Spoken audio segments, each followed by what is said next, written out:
Terrified by the knowledge that Ethan had found her, that he had actually stood at her back door, Ashley shoved the box containing a pink teddy bear into the rear corner of her closet. Unable to stand the sight of the stuffed toy her ex husband had won at the carnival all those years ago, her first impulse had been to throw the entire package in the trash. But based on her studies in forensic science, she knew the evidence needed to be preserved, that a small clue might exist somewhere inside the box that could help the police capture Ethan. The bear was a warning. Her ex husband's twisted way of telling her that he knew where she lived and could come for her any time. The fact that he positioned the package at the back door instead of leaving it on the front porch was a message in itself. It implies intimacy. He crossed the boundaries into her private space as if he owned it, the way he once thought he had owned her. Ashley grabbed her purse from the closet shelf and dug inside until she found Detective Lanson's card. Although it was after 9 p.m., the detective had stressed that she shouldn't hesitate if Ethan contacted her. Lanson had instructed her to call him immediately.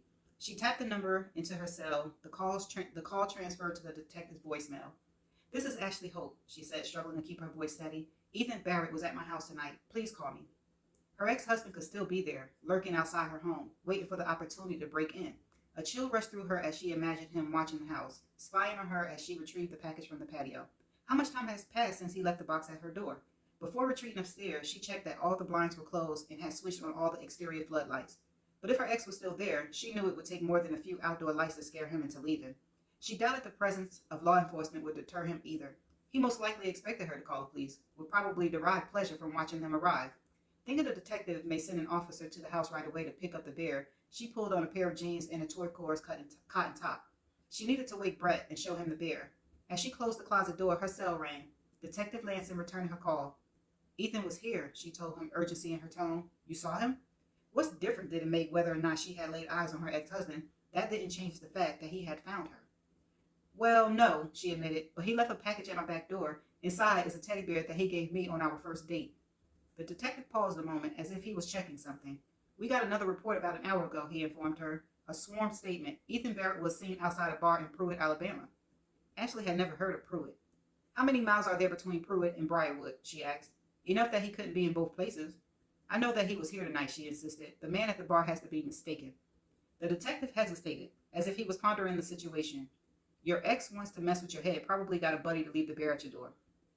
She supposed that could be true. With all the sightings that had been reported, it was possible that Ethan was in Alabama, for now anyway. "What if this person comes back?" she asked the detective. "It's probably just a one-time thing, but keep your doors locked. Don't go anywhere alone," he instructed. "You have a security system?" "Yes." "Good. Make sure it's armed. I'll request a parole card for your neighborhood, but we just got hit with a massive budget cut. We're stretched thin. My boss might not approve it." If Ethan wanted to get to her, she knew having an officer on patrol wouldn't stop him anyway. "What should I do with the teddy bear and the packaging?" She wanted to know. "Do you need to send it to the crime lab for testing?"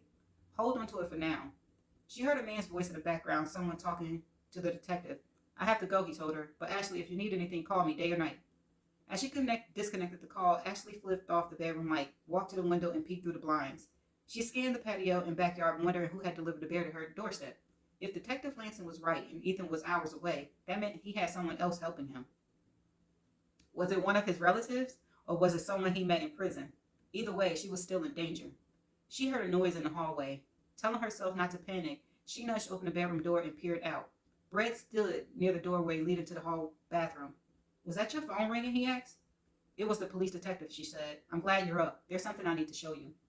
Brett followed her into the master bedroom. Ashley rushed to the closet and pulled out the package containing a stuffed animal and presented it to her fiance. "I found this on our patio just a few minutes ago," she told him. "It's the bear Ethan gave me on our first date." She hoped that now her fiance would understand the level of hatred Ethan still held for her, that they were both in danger. He stared at the box, his eyes wide. What did the detective say?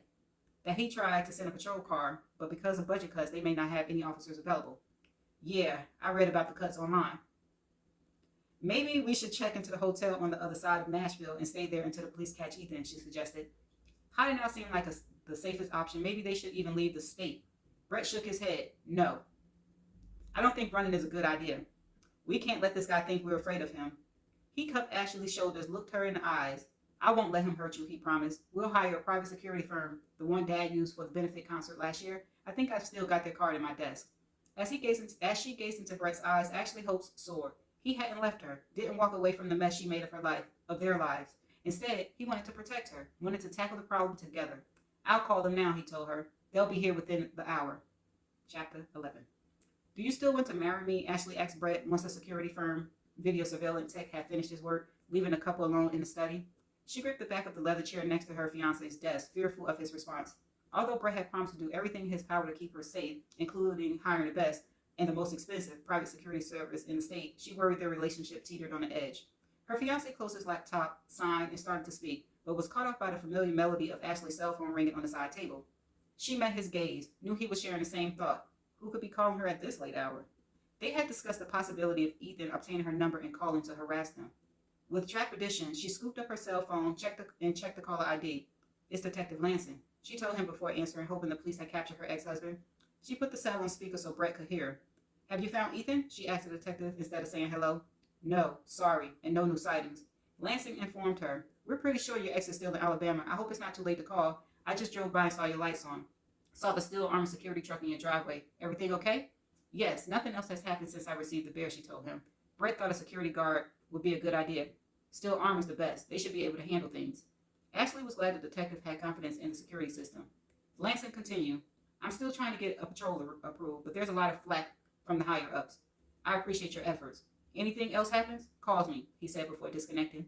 Even though there was no further news regarding Ethan, she was thankful the detective had taken the time to drive by and check on them.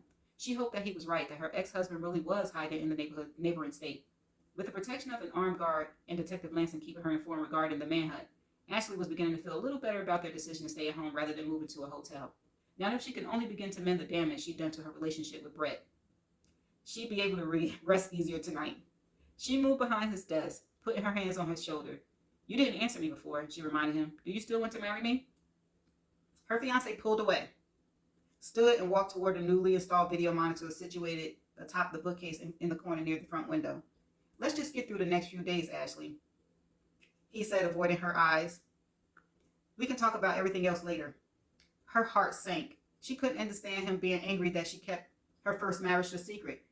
Me either. If she found out he was hiding an ex-wife somewhere, she'd be irate as well. Oh, you would? Okay. But her circumstances were far from normal. He should try to see things from her perspective. She started to voice her opinion, stand up for herself, and try to make him realize she thought she had no choice. But for now, she decided not to press the subject. She let it wait until morning after a night's sleep. Maybe he would be in a better mind space to understand. At least he hadn't ended their relationship right then and there, hadn't yet dashed all her hopes. She watched Brett fiddle with the brightness and the contrast of the monitor hooked to their new surveillance camera. One view focused on their front porch while the other image was on their patio. Ashley trembled as she imagined Ethan standing at their back door. At least now, if her ex-husband decided to break into their home, they would be warned before he could get inside. But if he did come for her, and she was certain he would, she hoped the guards would be able to stop him. To her surprise, the night guard Steve, a former Marine, had arrived less than an hour after Brett made the call to the security firm. An entire team descended on their home shortly afterwards, installing video cameras and equipment along with several motion-activated lights around the perimeter of the house. Brett readjusted the angle of the monitor, positioned the screen so that it could be viewed both from his desk and from the doorway leading to the foyer. The chiming of the doorbell startled Ashley. She followed her fiancé through the foyer to the front door. It was the guard, Steve. Ashley liked him. Even if she hadn't been told that he was ex-military, she could have guessed it. He still wore his blonde hair close cropped, his torso was a solid wall of muscle, and he was both well-mannered and well-spoken. Sorry to disturb you, Mr. Holbrook, he said when Brett opened the door. I just need to give you this two-way radio. It's been reprogrammed to secure channel, which means that no one else will be able to intercept our communications. Keep it close beside you at all times. Brett thanked Steve. After closing and locking the front door, he handed the radio to Ashley. I'm beat, he told her. I'm going to turn in. Exhausted as well, she nodded and followed him up the stairs. When they reached the hallway, he turned right and headed toward the guest room. Pain sliced through her heart. This man. Ashley had thought that Brett would choose to stay with her in the master bedroom, that after the incident with the bear, he wouldn't want her to be alone. Okay. You can't hate me for having a past, Brett. That's right, she said to his back. Her fiancé stopped and turned towards her. Who said I hate you? That's how I feel. I just think you should be more sympathetic. It's not my fault that I was Ethan's victim, and you act like I still care about him, which would be impossible. I don't blame you for your past. I blame you for hiding it all from me. She wished she could explain her fear that revealing certain details of her life would likely hurt him, especially one secret in particular. Girl, you got more? Okay. Ashley hadn't known it at the time, but she'd been pregnant with Ethan when Ethan threw her into the hole all those years ago. Can't you understand why I would? She countered. He stared at her. Sign. I'm trying. But you have to understand how blindsided I feel. You dumped a lot on me. I have to sort it out. Rooted in the hallway, she watched as he closed the guest room door behind him. She longed for the closeness they once shared. They'd been so happy together before moving to Briarwood, before her past came back to destroy her. Tears flowed down her cheek as she turned and walked into the master bedroom. She changed into her nightgown, climbed into the bed, and stared at Brett's pillow. Would he ever forgive her? Ashley jumped as a motion light clicked on outside, the glow partially illuminating the room. Ethan, in the backyard? She sprang from the bed and ran to the window, her heart pounding. She peeked through the blinds and scanned the lawn. Steve appeared beneath her, circling the house on his patrol. He most likely triggered the light, but to be safe, she grabbed the two-way radio from the nightstand. I saw the light come on, she said, her voice shaky. Is everything okay?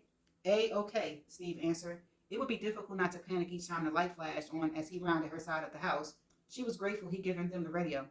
Thank you. Good night, she said into the mic, feeling foolish for bothering the guard. If anything had been amiss, he would have alerted them. Ashley placed the radio back into the nightstand and crawled beneath the bed covers. Even as exhausted as she felt, sleep wouldn't come easy. It would be a long night. Ethan was out there somewhere, plotting against her. She felt certain capturing him would be a difficult feat, even for the most seasoned of law enforcement. A skilled woodsman, he would thrive in conditions other men would likely not survive. He was an expert at playing mind games, calculated and cunning. He knew how to strategize, and he knew all of Ashley's weakness. Regardless of what the detective thought, she still worried Ethan had left Alabama, that he was close by. He had a plan for vengeance, and he would never give up.